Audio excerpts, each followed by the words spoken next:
बच्चों, आज हम पाठ 9 अजंता की सैर को पढ़ेंगे, समझेंगे और कठिन शब्दों के अर्थ भी मैं तुम्हें समझाती हुई चलूँ।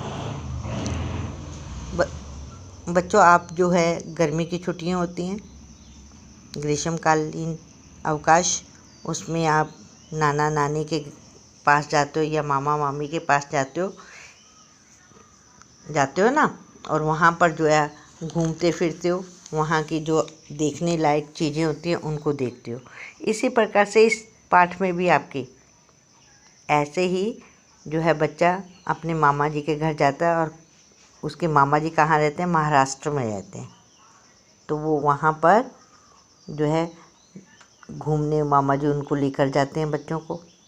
तो बच्चे जो हैं वहाँ अजंता की गुफाओं में जाते हैं, अजंता की गुफाएं देखते हैं, उनकी जानकारी प्राप्त करते हैं, जिससे कि जो है उन्हें वहाँ के जो गुफाएं हैं उनकी चित्रकला है बड़ी अच्छी लगती है। और उनकी ये यात्रा जो थी, ये जो छुट्टियों का समय था, बहुत ही अच्छा व्यतीत होता है, और वो यादें सारी की सारी बटोर के अपने घर आ जाते हैं, बहुत सारी जानकारी लेकर आते हैं। इसी प्रकार से आप भी जाते हो, आप अपने नाना नानी के घर जाते हो, वहाँ पर जब आपको कोई अच्छी जगह पर लेकर जाते हैं, देखने लायक चीज़ होती है, तो आप भी जो है आकर अपने दोस्तों से या अपने घर के और व्यक्तियों से जो है मेंबर से हम जो है बात को शेयर करते हैं, बताते हैं उन्हें कि हमने ये चीज़ें देखी। तो आज इसी उस पर आधारित ये हम पाठ है अजंता की सैर। तो इसको हम पढ़ेंगे और समझेंगे भी। बहुत अच्छा, बहुत आनंददायक है। तो इसमें जो है पत्र के रूप में लिखा है, पत्र लिखा है, और वो पत्र जो है कैसे लिखना है, देखो आपको एक चीज़ है कि इस पाठ के माध्यम से आपको पत्र लिखना भी आएगा, कि आपने अपनी सहेली को, अपनी फ्रेंड को, अपनी सहेली को जो है पत्र लिखा है, तो उसको पत्र लिखते समय आपने कैसे उसको शुरू किया है वो भी आपको जानकारी प्राप्त होगी। तो यहाँ पे अजंता की सैर, ऊपर यहाँ पर 8/14 नीमड़ी कॉलोनी, अशोक विहार, दिल्ली, ये जहाँ हम रहते हैं वहाँ का पता हम लिखते हैं पहले पत्र में। दिनांक लिखी हमने 16/5/2009, है ना, उस समय लिखी थी, 2009 में लिखी थी। लेकिन आप अब लिखोगे तो आप अपने जिस डेट को आप पढ़ रहे हो, लिख रहे हो, वो डेट होती है पत्र में, ठीक है। प्रिय मधु, ये सहेली है अपनी मधु, उसको ये बता रही है सहेली, नमस्कार, तुम्हारा पत्र मिला, पढ़कर बहुत खुशी हुई कि तुमने दशहरे की छुट्टियों में खूब मज़े किए। आपको पता है, आप सब जानते हैं दशहरे की छुट्टियां होती हैं हमारी, है ना, तो उस छुट्टियों में कि आपने खूब मज़े किए होंगे। मैं और रोहित उसका भाई है, इस बार दशहरे की छुट्टियों में महाराष्ट्र गए थे।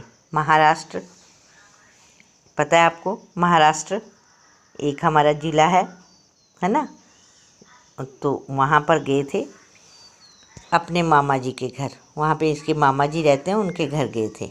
मुझे शुरू से ही मूर्तियों, चित्रों और रंगों ने अपनी ओर आकर्षित किया है। आकर्षित किया है कि अपनी ओर खींचा है, मोहित किया है ना। तो कहता है कि मैं हमेशा से ही अपने मूर्ति, चित्रकला और रंग जो है मुझे बहुत अच्छे लगते हैं। तो वो जो है मुझे हमेशा ही अपनी ओर खींचते रहते हैं। मामा जी के घर जाने के पीछे एक कारण यह भी था कि इस बहाने हम अजंता की गुफाओं की कलाकारी का आनंद लेते। तो कहता है कि हमने जो प्रोग्राम बनाया मामा जी के पास महाराष्ट्र में जाने का, वो इसलिए बनाया क्योंकि हम वहाँ के अजंता की गुफाओं को देखना चाहते थे, उसकी चित्रकारी देखना चाहते थे, कलाकारी देखना चाहते थे, और उसका आनंद उठाना चाहते थे।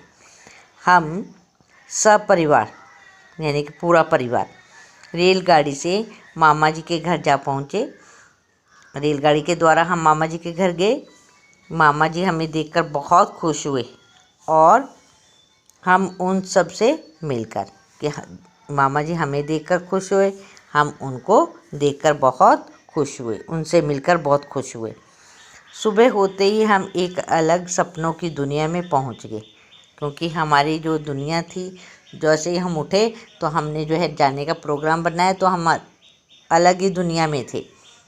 उस दुनिया में जो है सपनों की दुनिया में पहुंच गए। वह दुनिया थी अजंता की गुफाओं की दुनिया।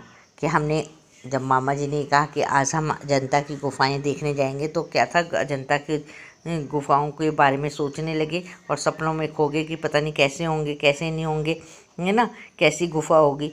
तो क्योंकि अजंता की गुफाओं में दीवारों छतों का सुंदर चित्र बने हुए थे। कहते कि जब हम वहाँ पे अजंता की हमने जो है अजंता की गुफा को देखने गए, तो वहाँ पर अजंता की गुफाओं की जो दीवारें थी और छतें थी, बहुत सुंदर उसमें चित्रकारी हुई हुई थी और रंग बिरंगे चित्र बने हुए थे, जिस तरह की दुनिया हम आजकल देखते हैं। कहते कि जैसे हम आजकल देखते हैं ना कि घरों में बहुत बड़े बड़े चित्र लगे हुए हैं, चित्रकारी हुई हुई है ना, वैसे ही उस समय में उन गुफाओं में काम किया गया था।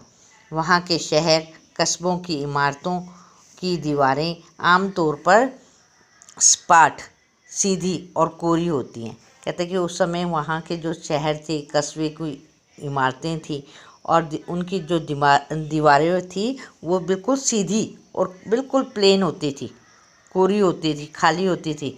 फिर वह चाहे घर हो, ऑफिस हो या कोई अन्य जगह, कहते या तो चाहे घर में हो या ऑफिस हो या कोई और जगह हो, सब वहाँ की दीवारें और इमारतें जो थी वो बिल्कुल सीधी, सपाट और कोरी होती थी। शहरों में तो ज़्यादा से ज़्यादा कोई चित्र टांग दिया जाता है। कहते हैं कि जो शहर के घर होते थे उनमें से कोई ना कोई चित्र टांग देता था ज़्यादा, नहीं तो अधिकतर जो है खाली दीवारें सपाट दिखाई देती थी, खाली दिखाई देती। घर में भी अगर बच्चे पेंसिल या रंगों से दीवार पर अपनी कलाकारी दिखाएं तो उन्हें अक्सर डांट पड़ जाती है। एक बार रोहित को भी डांट पड़ चुकी है। अब आपने ये देखा होगा कि आपके साथ भी ऐसा हुआ होगा बचपन में, क्योंकि अक्सर ये होता है कि बच्चे क्या करते हैं, खाली दीवारें देखते हैं तो उसके ऊपर कुछ ना कुछ लिखना शुरू कर देते हैं, कुछ चित्र बनाना शुरू कर देते हैं। तो इसी प्रकार से कहता है कि यहाँ की जो दीवारें थी बिल्कुल सपाट थी। और कहता है कि एक बार रोहित ने भी क्या किया, रोहित ने भी जब खाली दीवार देखी तो उसके ऊपर चित्रकारी करना शुरू कर दी उसने, और जिससे कि उसको डांट पड़ गई, उसके डांट खानी पड़ी उसे। लेकिन अजंता की गुफाओं की दीवारों छतों को देखकर ऐसा लगता है कि लोगों को कोरी दीवारें बिल्कुल पसंद नहीं थी। कहता है कि लेकिन जब हमने अजंता की गुफाओं की दीवारें देखी तो ऐसा लग रहा था छतों और दीवारों को देखकर कि ये जो यहाँ के लोग थे उनको कोरी दीवारें देखना, यानी कि खाली दीवार देखना बिल्कुल पसंद नहीं था, है ना। और वो सब तब लोग अत्यधिक प्रकृति प्रेमी थे। प्रकृति प्रेमी यानी कि जैसे कि चित्रकारी के प्रेमी थे। प्रकृति क्या होती है, पेड़ पौधे हो गए, सूरज चांद सितारे हो गए, फिर उसके बाद हमारे जानवर पशुओं के हो गए। तो कहते कि प्रकृति से प्यार करने वाले थे, ऐसा लगता था वहाँ की दीवारों को देखकर। दरअसल अजंता की गुफाएं जो है दरअसल कैसी थी, एकदम रमणीक जगह पर बनी हुई थी। रमणीक होता है मन को मोहने वाली, मनोहर, है ना, रमणीक जगह पर बनी हुई थी। बड़ी मनोहर जगह थी, बड़ी जो है बड़ी सुंदर जगह थी। गुफाओं के अंदर, गुफाओं के भीतर, कहते हैं गुफाओं के अंदर और भीतर बड़े बड़े कमरे थे, मंदिर और सभागृह हैं। कहते हैं कि जो गुफाएं बनी हुई हैं उनके भीतर बहुत बड़े बड़े कमरे, मंदिर बने हुए हैं और सभागृह बने हुए हैं। सभागृह यानी कि जहाँ पर लोग, बहुत सारे लोग इकट्ठे होकर बैठ सके। इन्हीं की छतों और दीवारों पर चित्र और मूर्तियाँ बनी हुई है। कहते हैं कि इन्हीं की दीवारें, जो साइडों में दीवारें हैं उनके ऊपर बड़ी बड़ी चित्र बने हुए हैं, मूर्तियाँ बनी हुई हैं और बहुत सुंदर काम किया हुआ है। ये गुफाएं अलग अलग समय में बनी हैं। कहते हैं ये गुफा जो थी अलग अलग समय में बनी है, एक ही साथ नहीं बन गई सारी की सारी, तो अलग अलग समय में ये गुफाएं बनी थी। कुछ गुफाएं 2000 साल पुरानी हैं। कहते हैं जो कुछ गुफाएं जो है वो 2000 साल पुरानी हैं, तो कुछ लगभग 1600 साल पुरानी है। कहता है कि कुछ 2000 साल पुरानी है, तो कुछ जो गुफाएं हैं वो लगभग 1600 साल पुरानी गुफाएं बनी हुई हैं। अब आप ये चित्र भी देखते जाइए कि अजंता की ये गुफाओं में कैसे कैसे बनी हुई हैं, है ना। क्या तुम जानती हो कि ये गुफाएं किसने बनवाई थी? अब यहाँ पर एक प्रश्न है कि तुम जानते हो कि ये गुफाएं किसने बनवाई थी? तो अजंता के आसपास के शहरों में जो धनी व्यापारी या किसान रहते थे, उन्होंने ये गुफाएं बौद्ध भिक्षुओं के रहने और उपासना करने के लिए बनवाई थी। अब यहाँ पर हमारे मन में प्रश्न उठा कि ये गुफाएं किसने बनवाई थी, क्यों बनवाई थी? तो कहते हैं कि जनता के आसपास, जो जनता की गुफाएं हैं, इनके आसपास शहरों में जो जो लोग बहुत पैसे वाले थे, धनी लोग थे, किसान लोग रहते थे, उन्होंने ये गुफाएं किसके लिए बनवाए थे? बौद्ध भिक्षुओं, बौद्ध धर्म के जो भिक्षु होते हैं, जो महात्मा से होते हैं, उनके रहने के लिए और उनकी पूजा उपासना करने के लिए ये गुफाएं बनवाई थी। दरअसल बौद्ध भिक्षुओं को इन गुफाओं में रहकर पढ़ना, पढ़ाना, ध्यान लगाना पसंद था। क्यों इसलिए बनवाई थी? क्योंकि ये बौद्ध भिक्षु जो होते थे, इनको बस एकांत अच्छा लगता था, और जहाँ पे शोर शराबा ना हो, कोई किसी प्रकार की जो है रोक टोक ना हो, कोई डिस्टरबेंस ना हो, ऐसे था कि नहीं, वहाँ पर पढ़ना और पढ़ाना, ध्यान लगाना ईश्वर में, ये बहुत पसंद था। इसलिए उनकी पसंद को ध्यान में रखते हुए ये जो है गुफाएं बनाई गई थी। अजंता की गुफाओं में ये चित्र और मूर्तियाँ किसने बनवाई? अब फिर ये यहाँ पर आया कि ये जो अजंता की गुफा थी, इसमें ये चित्र और मूर्तियाँ किसने बनवाई थी? इस विषय में कई तरह के विचार हैं। कहते हैं कि इसके बारे में बहुत सारे विचार हैं, कई तरह के विचार हैं, अलग अलग धारणाएं हैं। कुछ लोगों का कहना है कि ये चित्र बौद्ध भिक्षुओं ने बनवाए थे, कि कुछ तो कहते हैं कि ये बौद्ध भिक्षुओं ने बनवाए थे, तो कुछ का कहना है कि जिन व्यापारियों और किसानों ने ये गुफाएं बनवाई थी, उन्हीं लोगों ने अपनी पसंद के चित्रकारों, शिल्पकारों से इन गुफाओं की सजावट का काम करवाया। आप कहते हैं कि इस गुफाओं के बारे में बहुत सारी जो है धारणाएं हैं। कुछ लोग तो कहते हैं कि ये व्यापारियों ने बनवाए, धनी लोगों ने बनवाए। कुछ कहते हैं कि ये उन भिक्षुओं ने ही बनवाए, बौद्ध भिक्षुओं ने बनवाए, जो यहाँ पे रहते थे, क्योंकि उन्होंने अपनी पसंद के चित्रकारों को और कलाकारों को बुलाकर इस गुफा की सजावट करवाई थी। तो यहाँ पर जो है हमने जो है इस पाठ में यहाँ तक देखा कि ये गुफाओं के बारे में बताया गया है कि गुफाएं क्यों बनाई गई, किसने बनवाई, और यहाँ पर जो है ये गुफा बनाने का हमारा मकसद क्या था। तो आज हम यहीं तक पढ़ेंगे, कल जो है इससे आगे लेंगे हम। तो तब तक के लिए हम जो है बच्चे एक चीज़ और इसमें हम साथ साथ जो है कठिन शब्दों के नीचे अंडरलाइन करते जाएंगे। सबसे पहले हम जो है कठिन शब्द आता है अजंता। अजंता के नीचे अंडरलाइन करेंगे छुट्टियों, महाराष्ट्र, मूर्तियों, चित्रों, आकर्षित,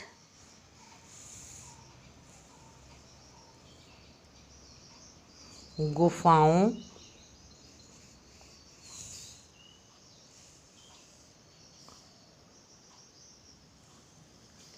इमारतों, आमतौर, ऑफिस,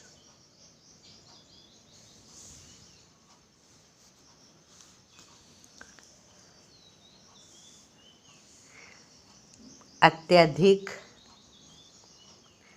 प्रकृति प्रेमी।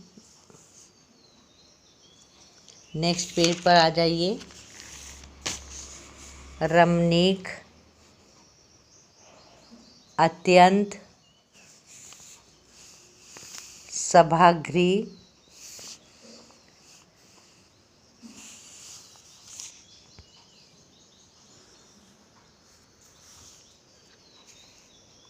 व्यापारी, बोध, भिक्षुओं,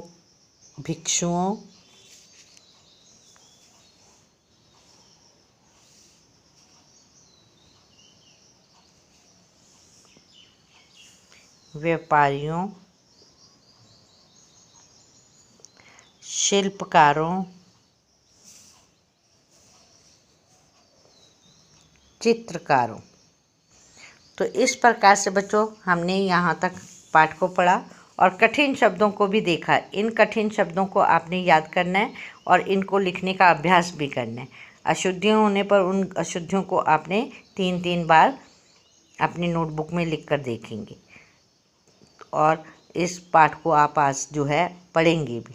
अब इसकी जो है ऊंचे स्वर से उच्चारण करके इसका पठन पाठन करेंगे। तो आज हम यहीं तक पढ़ेंगे, कल फिर मिलेंगे। तब तक के लिए नमस्कार बच्चों।